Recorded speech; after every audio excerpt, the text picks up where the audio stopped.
Bonjour tout le monde! Aujourd'hui, je vous viens avec une vidéo que j'ai pensé faire pour vous. Dans le fond, c'est un récapitulatif de mon premier et mon deuxième trimestre avec cette grossesse-ci parce que dans le fond, là, aujourd'hui, je suis déjà rendue à 27 semaines. Je pense que c'était la semaine passée ou cette semaine, je suis pas certaine, que je commence officiellement le troisième trimestre. Fait que là, je peux vous faire un récapitulatif des deux premiers, dans le fond. Je vais vous nommer les symptômes que j'ai eus et également comment j'ai fait pour pallier à ça. Après ça, je vais pouvoir vous faire, dans le fond, un récapitulatif du dernier trimestre quand on sera rendu là. Alors, fait que si on commence dans le premier trimestre, dans le fond, c'est drôle parce que maintenant que je pensais justement, I was looking back dans le fond dans ma mémoire aux symptômes que j'avais au tout départ, je me souviens que le premier symptôme, c'était vraiment les sautes d'humeur. Puis le fait que j'étais vraiment émotive. J'ai mes notes devant moi, fait que ça se peut que vous allez me voir regarder en avant pour vraiment comme m'assurer que je dise tout. Donc c'est ça, et ce premier symptôme-là, les sauts d'humeur, puis le fait que j'étais vraiment émotive, dans le fond, moi, je me rendais pas compte, évidemment, mais c'est la raison pour laquelle David s'est rendu compte que j'étais enceinte. Parce que justement, j'étais juste particulièrement pleureuse, particulièrement émotive, puis bien évidemment, j'avais un retard de menstruation, là. Mais moi, dans ma tête, je me disais, ben non, je vais tomber dans ma semaine, je vais tomber dans ma semaine, je vais tomber dans ma semaine éventuellement. J'ai toujours été irrégulière, alors c'était pas du nouveau pour moi, mais pour lui, c'était vraiment flagrant. Les sauts d'humeur, le fait que j'étais émotive. Donc, ça, c'était le premier symptôme et c'est comme ça qu'il s'est rendu compte que j'étais enceinte. Ensuite, un autre gros symptôme, la fatigue. Lord Jesus. Vraiment, là, la fatigue du premier trimestre est insane. Genre, j'ai jamais été autant patate de ma vie. J'ai jamais été autant somnolente de ma vie. Vraiment, juste aucune envie de rien faire.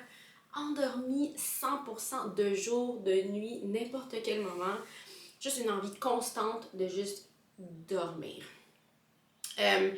En plus, j'ai eu beaucoup de nausées. Pour pallier aux nausées, c'est ça, je prenais le Diclexin, donc la petite pilule anti-nausée pour femme enceinte. Et ça a des effets somnolents encore plus. Donc déjà que tu es fatiguée, tu es somnolente. Là, en plus, je prends ça pour m'aider avec les nausées. Oubliez ça.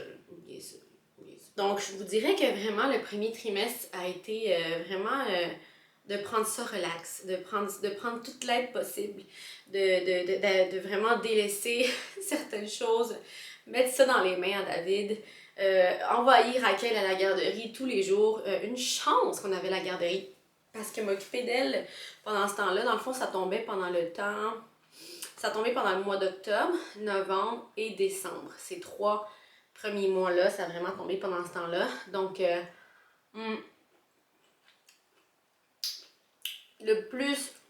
vraiment le plus difficile, c'était octobre-novembre, surtout le mois de novembre. C'était vraiment le plus dur. Décembre, ça se résorbait un peu. Mais même à ça, là, mais vraiment le mois de novembre, c'était le pire. Entre octobre, novembre, décembre. Octobre, c'est comme si ça commençait. Ensuite, novembre, la fatigue, les nausées, à n'en plus finir. Puis décembre, ça commençait à se résorber. Dans le fond, là, en plus, pendant ce temps-là, pendant ce premier... Mon œil, il me pique. Pendant ce premier trimestre-là, on était en train de regarder des maisons, visiter des maisons, vendre la nôtre, passer, faire des offres d'achat. Non, vous comprenez pas, c'était un premier trimestre fou, dans lequel David a eu tellement, mon Dieu, il me pique, dans lequel David a eu tellement de choses à faire, pauvre de lui, sérieusement. Alors, voici ce que j'avais comme symptômes. Dans le fond, la dernière petite chose, c'est que j'étais, quand je commençais à être essoufflée. Ça, c'est un des premiers symptômes aussi que j'avais. Je commençais à être essoufflée. Bien sûr, moins que maintenant. Mais ça, c'était pas mal les 4 symptômes que j'avais au début. Pour ceux qui savent, dans le fond, moi, je suis I'm a doer. Je suis tout le temps en train de faire quelque chose. Je bouge tout le temps. Ma fille est comme moi. Je n'arrête jamais. Donc, pour moi, les premiers trimestres sont très difficiles parce que je me sens vraiment improductive, j'arrive pas à rien faire justement, puis tu sais, il faut que consciemment je me dise à moi-même que c'est normal, c'est pas que t'es lâche, c'est pas que tu es paresseuse, c'est que ton corps est en train de construire un petit bébé à l'intérieur de toi, alors ton corps doit se focusser totalement là-dessus. Donc cette pensée m'aidait justement à ne pas me sentir mal de rien faire et de reposer et de mettre plein de responsabilités de côté et de déléguer parce que sinon, écoutez, on n'y arrive pas sinon. Le deuxième trimestre, là, thank you Jesus, les nausées, ça a commencé à se résorber vers la 16e, 17e semaine. Fait que c'était pas du tout à la 12e, là, tu sais, quand ils disent à la fin du premier trimestre, la 12e semaine, ça devrait se résorber. Non, moi c'était, je vous dis, là, quand j'ai des nausées enceintes, là, c'est vraiment intense. Alors, 16e, 17e semaine, c'est là que j'ai vraiment senti que je pouvais diminuer le diclectin et donc avoir moins de nausées. J'ai oublié de vous dire, une des choses que j'avais énorme, c'était dans le premier trimestre, mais qui a continué, il s'est poursuivi beaucoup dans le deuxième aussi.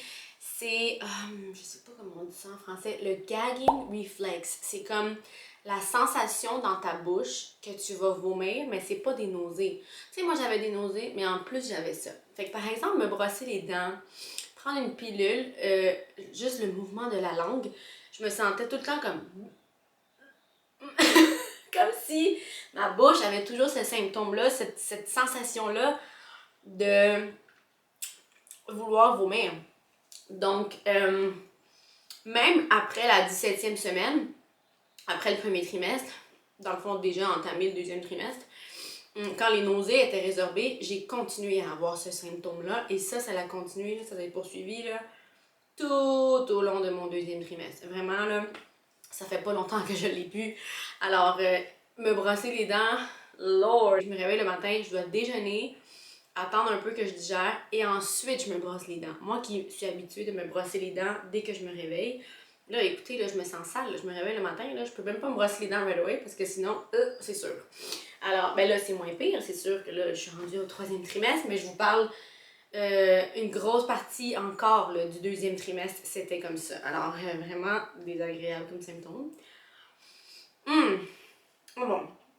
Pour les autres symptômes du deuxième trimestre, le regain d'énergie du deuxième trimestre, hallelujah, ça fait du bien là, wow, ça m'a fait vraiment du bien, me sentir un peu plus comme moi-même, me sentir que ok là je peux reprendre des choses à faire. Là en plus on avait déjà acheté la nouvelle maison, on était en plein déménagement, donc j'ai pu faire des boîtes, avoir justement le regain d'énergie pour pouvoir faire des boîtes et déménager. L'humeur aussi, l'humeur qui devient stable, parce que là je vous ai dit qu'au début j'avais beaucoup de sautes d'humeur. Là vraiment le deuxième trimestre qui s'installe, là je sentais vraiment que je me sentais plus comme moi-même. Et le ventre qui commence à grossir. Oui. Cette fois-ci, la bedaine, les amis, elle a grossi vite. Elle a pris... elle a pop, ou plutôt, elle s'est montrée vraiment rapidement. Avec Raquel, je me rappelle, j'ai pas eu de ventre du tout pendant les 5 premiers mois. C'est vraiment au 5e mois, donc quasiment au 3e trimestre, que j'ai eu une bedaine. Puis là, après ça, c'était rendu énorme. Mais je veux dire, cette fois-ci, là, c'est sorti super tôt la bedaine. Et donc, le ventre qui grossit vite, les vêtements qui doivent changer. J'ai commencé à mettre mon linge de maternité, bien sûr, et à utiliser également la ceinture. Au début, j'utilisais la ceinture que j'avais avec Raquel, mais je l'ai tellement utilisée, honnêtement, là, à la fin de la grossesse avec Raquel, qu'elle elle se fermait plus. C'était la ceinture de team maternité. Comme elle a tellement grossi vite, la bedaine, cette fois-ci, je me suis vite rendu compte qu'il fallait que je m'en achète une autre. En fait, David s'est vite rendu compte qu'il fallait qu'il m'en achète une autre parce que moi, dans ma tête, j'allais continuer à utiliser l'autre, même si elle se détachait tout le temps. C'est avec du velcro. David se dit non, il t'en faut une autre. Voyons donc, ta bonne, elle est bien trop grosse. C'est lourd. Non, il t'en faut une autre. Fait qu'on a acheté, il m'a acheté sur Amazon une ceinture comme ça, que c'est vraiment comme plus complet dans le fond, là, celle que j'avais de type maternité. C'était juste pour en bas, elle était bien simple, mais honnêtement, je l'ai vraiment aimée. Celle-là, elle est comme plus compliquée à mettre, mais en même temps, elle donne plus de support aussi. Puis c'est bien parce que cette fois-ci, justement, mon ventre est vraiment gros et vraiment lourd, dans le fond, très tôt dans la grossesse. Alors, je vais vous montrer un petit peu comment je la mets. Dans le fond, j'espère que vous allez bien voir. Il y a plusieurs parties. Il y a cette partie-là ici. Dans le fond, cette partie-là. Il y a une bande élastique. Il y a la bande en arrière. Tout ça, c'est décollé, là. Mais là, c'est collé ensemble parce que je la porte tout le temps. Alors, je me mets ça ici. Comme ça, en dessous de la bedaine. Cette partie-là, ça va dans le dos. Puis, tu te colles ça, là, mon ami, sur le côté. Et fait que là, vous pouvez ajuster, dans le fond, l'élastique principal. Soit l'avancée, reculer, peu importe. Puis même ensuite, celle-là pour amener encore plus de support pour le dos. Mais moi, ce que je fais, c'est que j'ajuste toujours les deux en même temps, vu que je la porte tout le temps. Donc, un peu comme ça. Puis en arrière, là, vous allez voir, là, ça amène beaucoup de support. Puis là, fait que là, pendant le deuxième trimestre, c'est surtout comme ça que je la portais. Maintenant que j'embarque dans le troisième trimestre, j'ai commencé à porter la partie par-dessus. Donc là, tu mets ça sur le côté. Un petit velcro là. Un petit velcro là. Puis ça, ce que ça fait, c'est que ça remonte encore plus ici. Fait que vraiment, je l'aime bien. La seule chose, tu sais, puis elle est vraiment efficace, là. Je le sens vraiment que ça soutient. Wow! Maintenant, je le sens vraiment que ça soutient, c'est fou. La seule chose, c'est que c'est tellement d'étapes, je trouve, que honnêtement, c'est un peu énervant, là. L'enlever, la remettre tout le temps, puis la mettre directement sur ma peau, ça me... Vu qu'il y a tellement de parties, puis c'est tellement large, ça colle toujours à mes cuisses, ça frotte le velcro sur mes cuisses, ça me fait mal, ça devient rouge. Donc, il faut toujours que je le mette sur mes vêtements. Fait que là, je suis rendue au point où est-ce que je vais très souvent aux toilettes. Alors, écoutez, je m'enlève ça, là, genre 15 fois par jour. Fait que c'est pas super pratique pour ça, parce qu'il y a tellement d'étapes à chaque fois, là, c'est un petit peu énervant. Mais en soi, elle est vraiment confortable. Donc, pendant le deuxième trimestre, je mettais juste l'enfant la partie en dessous. Puis là, j'ai commencé à mettre la petite partie par-dessus. Chapeau aux femmes qui n'ont pas besoin de ceinture pendant qu'elles sont enceintes. Là. Mais bon, moi, j'en ai besoin. Alors, c'est ça. OK, cette fois-ci, là, moi, je suis pas bonne là, pour comme, comprendre tout ce qui est le placenta. Dans le fond, là, je sais juste que on m'avait expliqué qu'avec Raquel, mon placenta était postérieur, si je me trompe pas, ou antérieur. Ouais, je pense que c'est antérieur. Ce qui faisait en sorte que j'ai commencé à sentir ces petits coups vraiment tard dans la grossesse. Cette fois-ci, c'est le contraire. Le placenta est postérieur, si je me trompe pas. Quand le placenta est antérieur, tu as moins de chances de voir justement les mouvements, là, les mains, là, les pieds qui passent dans la bedaine. Tu as moins de chances de voir ça. Le placenta, il fait comme un coussin entre le ventre et le bébé. Mais quand le placenta est postérieur, dans le fond, il y a le ventre, il y a le bébé et il y a le placenta. Donc là, on peut vraiment voir le bébé qui bouge, ses petites mains et tout ça. Donc cette fois-ci, mon placenta est postérieur. Alors, j'ai commencé à sentir les coups beaucoup plus tôt. Mais tu sais, au début, on ne sent pas les coups de la même façon que maintenant, ni vers la fin de la grossesse, bien sûr. Mais j'ai commencé à les sentir vraiment tôt, fait que c'est le fun, parce qu'avec Raquel, c'était super long, fait que j'étais très inquiète même, là, justement, de pourquoi je la sentais jamais bouger, mais on me rassurait toujours que c'était à cause du placenta. Fait que j'ai commencé à sentir ça au début du deuxième trimestre. Ensuite, le nez bouché. Ouais, ça c'est un symptôme qui est désagréable, que là, on dirait que je sais pas si je me suis habituée à vivre avec le nez bouché ou si ça s'est résorbé. Mais pendant le deuxième trimestre, je sentais que c'était vraiment intense. Il y avait comme une semaine ou deux là, où est-ce que je dormais avec l'humidificateur parce que je sentais que je pouvais comme pas respirer du tout. J'avais juste le nez bouché. Fait que, écoutez-moi, le Kleenex là, à côté sur ma table de chevet est encore là et je l'utilise toutes les nuits. Mais l'humidificateur, je l'utilise plus parce que là, c'est ça. Comme je vous dis, on dirait que ça s'est résorbé un petit peu.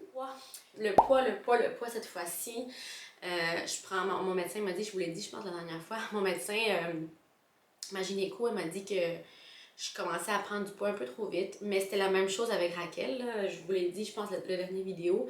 Avec elle, j'ai pris 50 livres. Puis on est censé prendre en moyenne 35 livres au courant de toute la grossesse. Moi, en ce moment, déjà, je pense que j'ai pris 25 livres. Et il me reste 3 mois. Fait que... Puis comme je vous dis, avec Raquel, j'avais pris 50 livres. Donc, j'ai tendance, on dirait, dans toutes mes grossesses, là, prendre beaucoup de poids. Cette fois-ci, j'ai commencé à prendre le poids rapidement.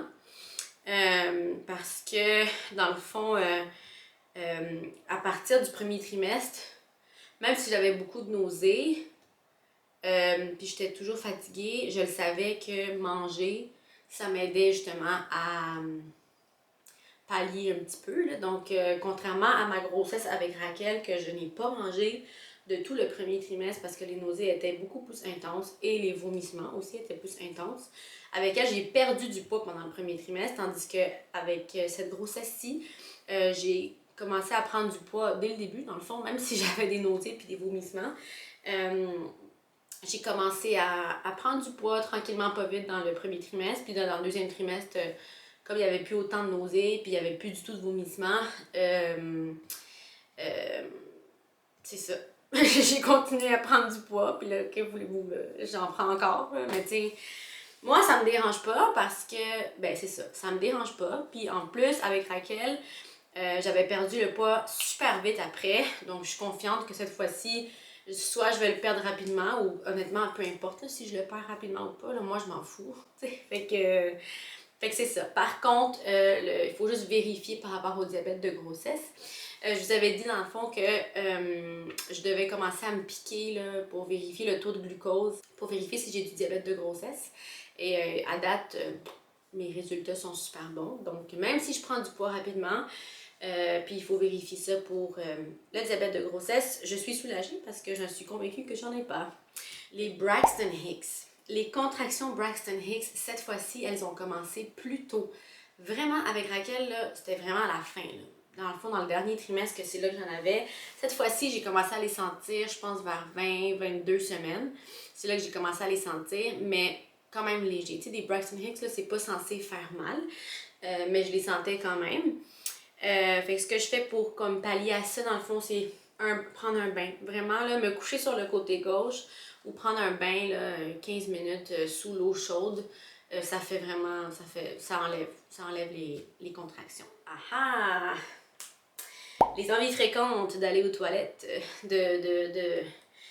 d'uriner, soit durant le jour, mais surtout durant la nuit. Ça, dans le fond, là, c'est un symptôme supposément que les femmes ont au début de la grossesse, puis que c'est de cette façon-là qu'elles peuvent aussi se rendre compte qu'elles sont enceintes. Moi, je me rappelle avoir eu ça avec Raquel, mais pas cette fois-ci. Au début de la grossesse, premier trimestre, j'ai pas eu ce symptôme-là du tout. Mais j'ai commencé vraiment à le sentir là, au deuxième trimestre. Surtout la nuit, là, j'ai vraiment les réveils fréquents pour aller faire pipi. Ça, j'ai vraiment remarqué que ça s'est installé au deuxième trimestre. Puis là que j'ai commencé le troisième, écoutez les amis, je pense que je vais aux toilettes 15 fois par jour. Fait que voilà. Le dernier petit symptôme, ou en fait, c'est pas un petit symptôme, c'est le plus gros symptôme et c'est pour ça que je vous le laisse pour la fin. Dans le fond, ça a commencé, je vous dirais, là, mettons à la moitié du deuxième trimestre, j'ai commencé à faire de l'insomnie, mais c'était pas toutes les nuits, c'était juste là, sporadiquement. Puis quand ça m'arrivait, ben par chance, ça venait pas accompagné de n'importe quel autre symptôme et ça venait pas accompagné non plus de faim. Parce que là, quand je me réveille la nuit, j'ai faim, donc je mange. Et j'ai d'autres symptômes que je vais vous raconter. Alors, c'était pas trop pire, vu que ça arrivait juste comme une fois de temps en temps. Mais là, plus c'était la fin du deuxième trimestre, là, plus les semaines avançaient, plus je m'installais dans le troisième trimestre, plus l'insomnie est devenue fréquente, mes amis, mais fréquente. J'ai jamais eu ça. Vous comprenez pas, là. Moi, en temps normal, je ronfle pas, mais je dors comme une pierre. Vous comprenez? Tellement que je dors comme une pierre que j'ai jamais vraiment voulu faire beaucoup de cododo avec Raquel quand elle était bébé. Parce que, genre, sérieux, j'avais peur de l'écraser. Tellement que je dors profond. Et là, de cette fois-ci, en faire beaucoup, je ne me reconnais pas. Donc, je sais que c'est vraiment en lien avec la grossesse, je sais que c'est en lien avec le taux d'hormones qui augmente. Dans le fond, je pense que c'est le taux de progestérone et le taux d'un autre hormone qui augmente, qui font en sorte que la mélatonine diminue. Ou qui font en sorte que le taux de mélatonine n'est comme pas suffisant dans le fond pour t'aider à t'endormir. Je dirais, ça fait peut-être 1 mois environ que ça a commencé à devenir vraiment, vraiment fréquent. Là, comme à toutes les semaines, voire à tous les jours.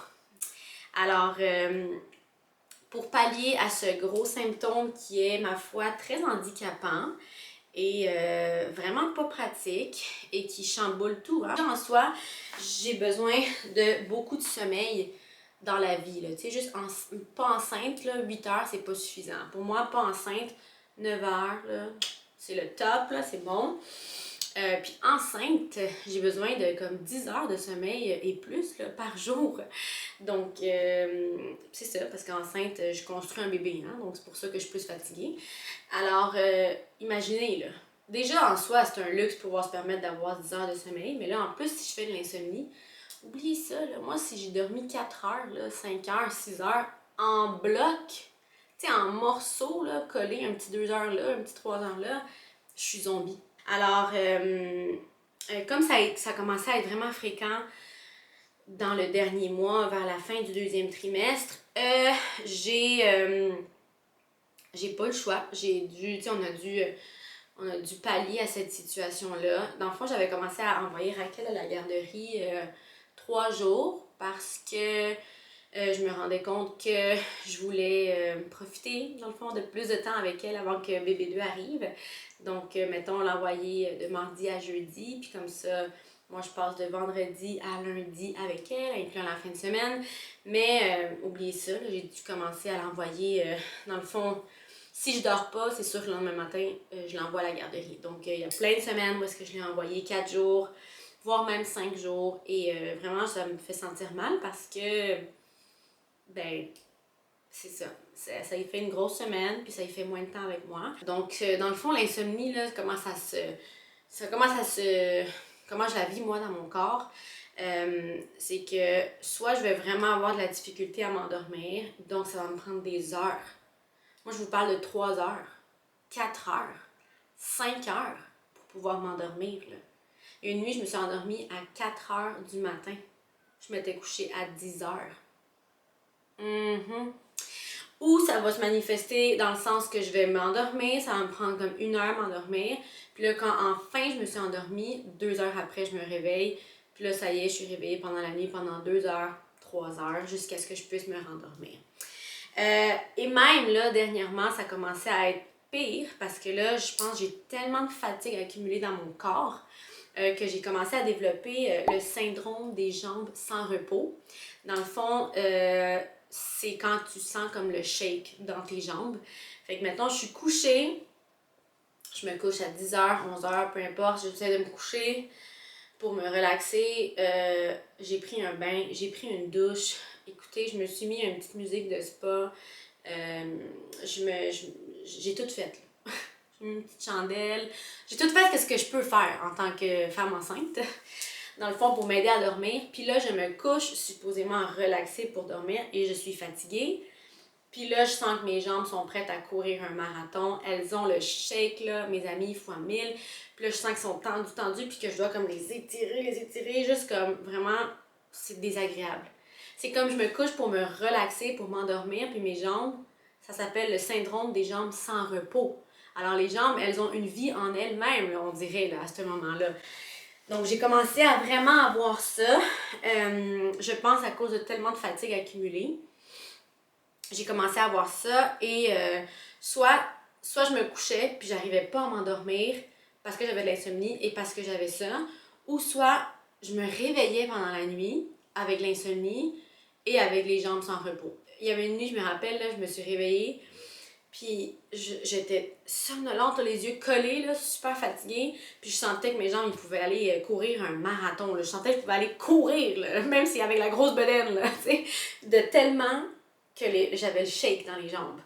Donc c'est vraiment, vraiment, là, ça a été là, le pire symptôme, le plus désagréable avec la fatigue et la nausée du premier trimestre, bien sûr. Donc vraiment, ça a commencé à être très, très difficile dans les dernières semaines. Alors pour pallier à ça, mon cher mari, ceux qui connaissent David, vous savez que David est très aux petits soins avec moi.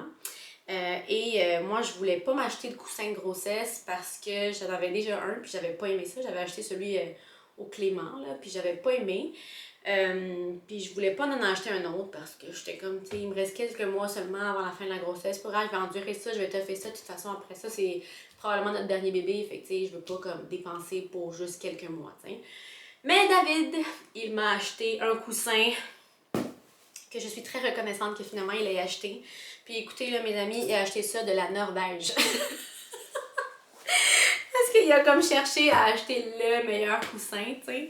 Fait que ça s'appelle Baby Hug Me, si je me trompe pas, je vais vous le montrer. Il est si beau en plus, il blush, c'est comme ma couleur préférée. Ah, ok. C'est comme un gros saucisson. It's the best! Le premier coussin que moi j'avais, dans le fond, il était squishy, puis il s'aplatissait pas. Mais moi, je dors avec des oreillers de plumes parce que j'aime ça quand ça s'aplatit, puis ça prend la forme que moi je veux. Et l'autre coussin, ça faisait pas ça. Alors, ce gros coussin-ci, il fait ça. Il est vraiment, là, je peux le mettre, mettons, là, je peux le mettre de toutes les façons. Là, je peux l'aplatir. Mettons, je veux l'aplatir ici pour mettre mes jambes par-dessus. Je veux l'aplatir ici pour mettre mon bras. Tu sais, mettons, moi, quand je dors, là, je l'aplatis comme ça. Puis là, je me mets de même. OK, mettons, je mets mon bras ici. Je l'aplatis. Puis là, je l'aplatis ici. Puis là, je mets mes jambes. Mais tout le reste, c'est gonflé. Fait que je vous dis, là, c'est parfait. It's adaptable, customizable. Je sais pas comment on dit, mais il s'adapte vraiment en fonction de nos besoins. Puis c'est doux, mes amis, mais doux. Puis squishy, mais il s'aplatit. C'est ça qui est the best. Et depuis que je dors avec ça, ça l'a vraiment comme aidé. Donc, c'était un gros investissement parce que c'était, ma foi, vraiment cher comme coussin de grossesse. Mais tu sais, écoutez, je veux dire, c'est juste pour quelques mois, là, jusqu'à ce que ça soit fini. Mais après ça, je peux l'utiliser. Dans le fond, ce qui est le fun, c'est que je peux l'utiliser comme un Snuggle Me aussi, même, là, à la fin. Tu sais, mettons que je l'ouvre, là. Je peux le mettre comme ça. Puis là, je l'attache en bas. Puis je peux l'utiliser comme un Snuggle Me pour bébé 2, là. Mais tu sais, la couleur, c'est pas vrai. Je vous dis pas si ça va fonctionner ou pas. Mais bon, peu importe.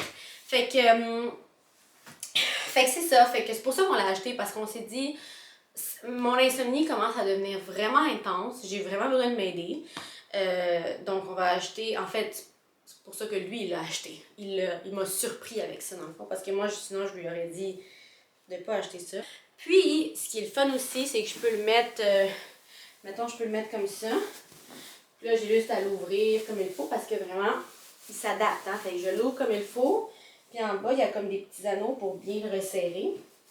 Puis je peux le mettre, mettons, comme ça, là, comme un rond. Là, je ne l'ai pas mis comme il faut, mais je peux le mettre comme un rond. Puis je peux mettre mon bedon dessus. Fait que des fois, je peux même me coucher sur le ventre. Et j'ai essayé et c'est tellement gros et haut que ça fonctionne. Que mon ventre, il touche pas. Il touche pas la surface sur laquelle je suis couchée.